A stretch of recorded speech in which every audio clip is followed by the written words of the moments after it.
Every holiday season, we gather around the stories that matter, stories that endure. And what better way to carry those stories with you than with a ring inspired by Tolkien's Legendarium? Manly Bands has created the official Lord of the Rings collection, each piece designed with the care and detail you'd expect from a world that has shaped our imaginations for generations.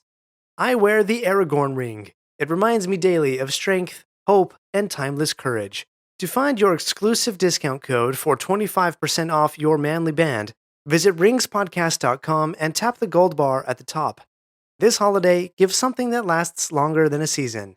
That's ringspodcast.com and tap the gold bar. Parents, here's a gift idea that doesn't require batteries, screens, or endless assembly on Christmas morning. It's called the Dad Ventures deck, a deck of silly adventures and unexpected twists for you and your kids. Pull one card and suddenly you're on a superhero bike ride or turning the backyard into a treasure island. My daughter still talks about the memories we've made from this deck. I've only got about 20 of these decks left, and once they're gone, they're gone.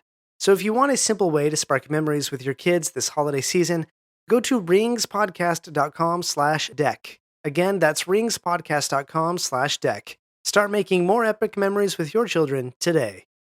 Bilbo and the dwarves finally arrive in Lake Town, where another unexpected party occurs, and where Bilbo encounters a new creature for the first time, the race of men. Today we explore Chapter 10 of JRR Tolkien's The Hobbit, A Warm Welcome. Before we get to wandering too far, I'd like to point out that the people of Lake Town were thoroughly excited at the prospect of dwarves returning to the mountain, particularly if that meant the dwarves would share the gold and wealth. You too can share something of great value, and that is sharing this podcast with a friend. Thorin knew he needed allies to reclaim Erebor, and you also need allies while wandering Middle-earth. So hit that share button, or put a link in a text, or repost my Instagram story or tweets, and wander Middle-earth with a friend. Now, let's wander. Let's check the map. It is 3,000 years into the Third Age of Middle-earth. We left Bilbo and the dwarves as they escaped the dungeons of the Wood Elves in barrels on the river. In this chapter, Bilbo and the dwarves arrive in Lake Town, a town of men built on the lake south of the dwarves' destination, the Lonely Mountain. This is the first time that humans have appeared in The Hobbit. We've seen hobbits, dwarves, elves, trolls, goblins, eagles, wolves, skin-changing bears, giant spiders, and even a slimy golem. But no humans.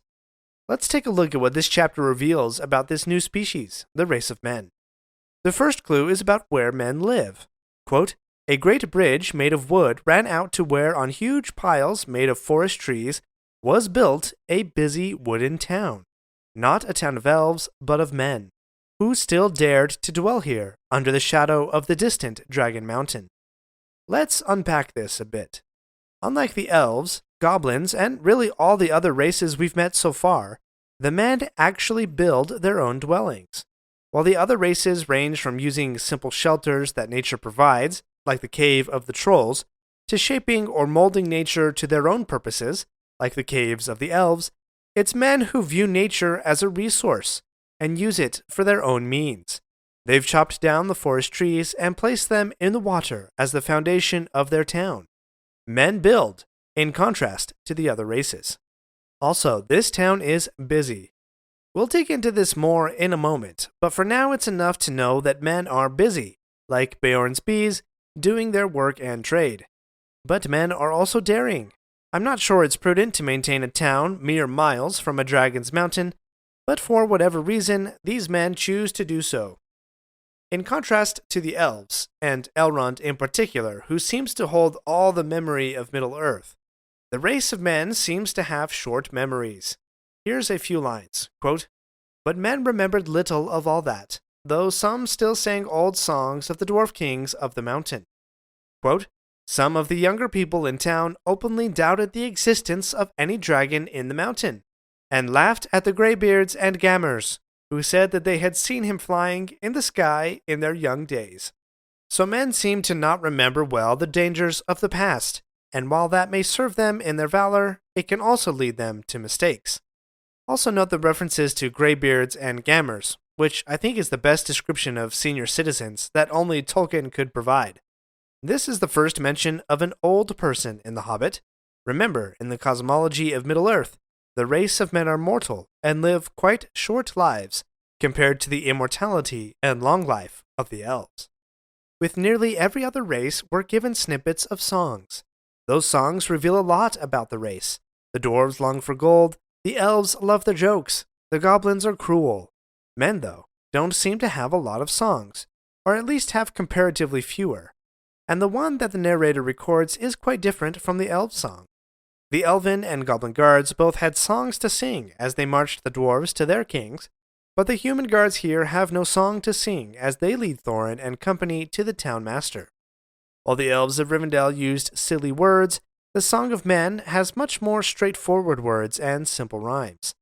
The subject of the song is also generic, the king beneath the mountain, suggesting that the songs were old and hadn't changed much in the years since the dwarves left.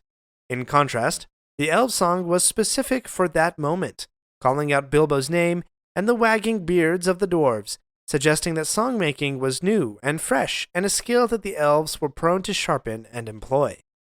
Now combine all of this lack of song with this passage in Tolkien's The Silmarillion, and you pick up on some interesting lore. Ilúvatar, the creator god of the world, quote, willed that the hearts of men should seek beyond the world, and should find no rest therein, but they should have a virtue to shape their life, amid the powers and chances of the world, beyond the music of the Ainur, which is as fate to all things else. The music of the Ainur is the music that created Middle-earth, so we see here that men are somewhat outside of that music. Yes, they are still prone to singing, but they are not as connected or doomed by the music as, say, the elves are. The elves are intricately connected with the music of the Ainur, but men have a fate apart. This gives men more freedom of will, or agency, to choose their own path and make their own fate. The master of the town also provides insight into the race of men. The master was prone to, quote, giving his mind to trade and tolls, to cargoes and gold, to which habit he owed his position. When the dwarves finally leave, quote, the master was not sorry at all to let them go. They were expensive to keep, and their arrival had turned things into a long holiday in which business was at a standstill. The master, while we might consider him the epitome of the men of Lake Town, is not alone in these qualities of business, budgeting, and building wealth. The men who lived there, quote, throve on the trade that came up the great river, and their old legends of the dwarf king returning amount to the wish that, quote, gold would flow in rivers through the mountain gates, but this pleasant legend did not much affect their daily business. So not only do men build their dwelling places, they also build business and trade. They are a key component to the economy of this region, as were the men of Dale when the kingdom of Erebor was at its height. Men are not elves, who concern themselves with creating and preserving beauty. Men are not dwarves, who greedily amass gold and jewels. Nor are they hobbits, content with the simple pleasures and comforts of a pastoral life. Men are builders, transformers of what nature provides. But one thing that men have in common with the other races of Middle-earth, they do not know what a hobbit is. After Thorin and company walk in on the master's feast, quote, even Bilbo was given a seat at the high table, and no explanation of where he came in, no songs alluded to him even in the obscurest way, was asked for in the general bustle. When the master's elven guests return to their woodland king, they report on Thorin's objective, but, quote, still more was guessed than was known, though doubtless Mr. Baggins remained a bit of a mystery. Bilbo, for his part, finds it difficult to join with the people of the town and the dwarves in the celebration of the king's return. His reaction upon seeing the lonely mountain up close for the first time reveals his feelings, quote, Bilbo had come far, and through many adventures to see it, and now he did not like the look of it in the least.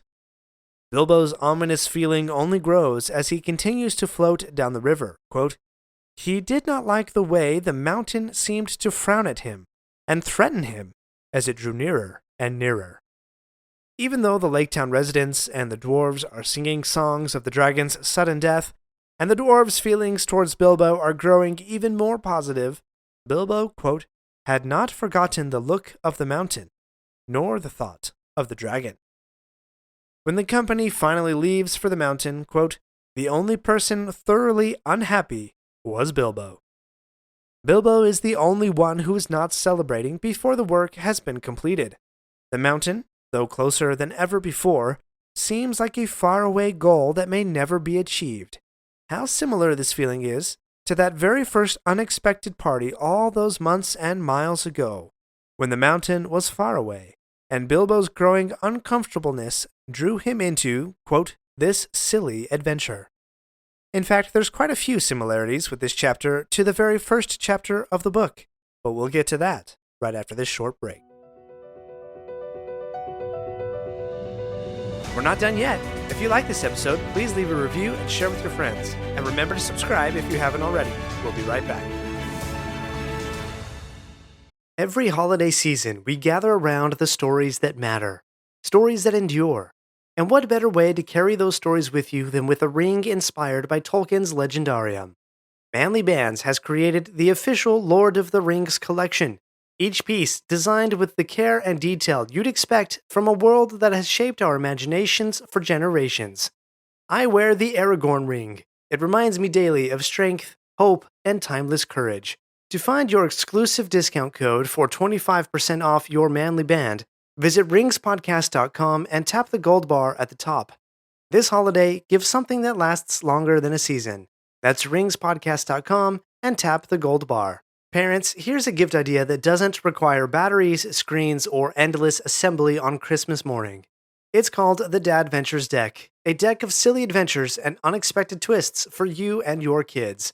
Pull one card and suddenly you're on a superhero bike ride or turning the backyard into a treasure island. My daughter still talks about the memories we've made from this deck. I've only got about 20 of these decks left, and once they're gone, they're gone. So if you want a simple way to spark memories with your kids this holiday season, go to ringspodcast.com/deck. Again, that's ringspodcast.com/deck. Start making more epic memories with your children today. This chapter of The Hobbit describes a third unexpected party.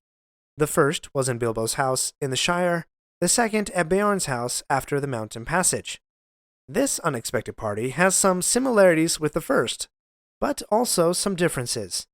These parallels serve to ground us in the story, while at the same time showing how far Bilbo and the dwarves have come on their adventure. One of the early scenes of this chapter is Bilbo unpacking the dwarves from their barrels. The first dwarf to be unpacked is Thorin, described as, quote, a most unhappy dwarf. It was Thorin, but you could only have told it by his golden chain, and by the color of his now dirty and tattered sky-blue hood with its tarnished silver tassel.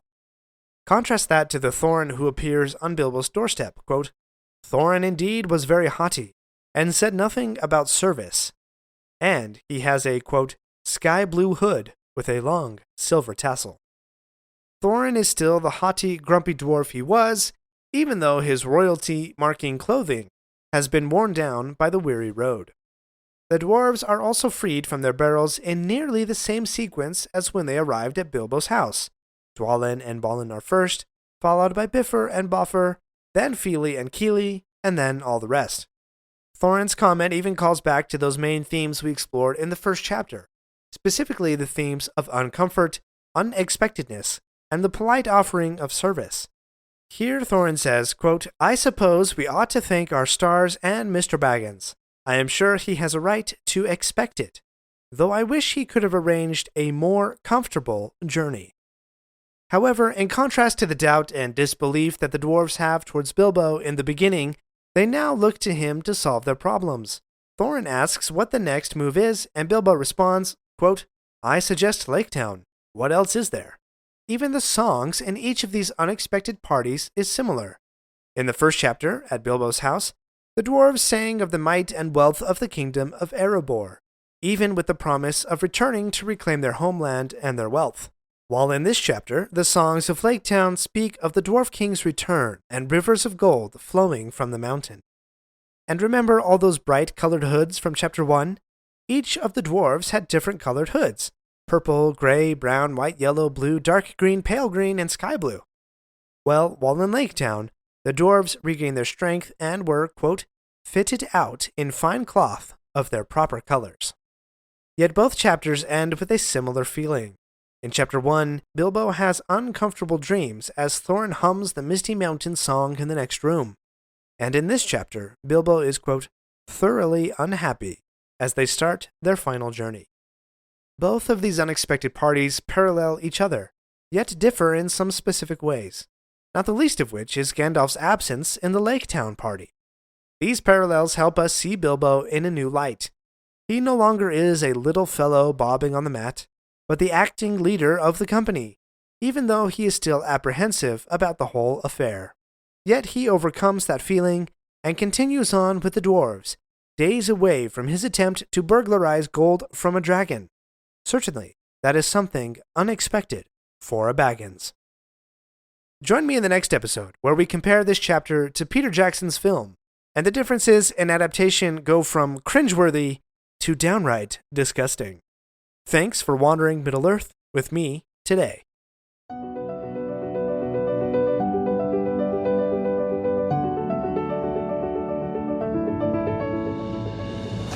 My friends, if you enjoyed this episode, let me know by subscribing, leaving a review, and sharing with your friends.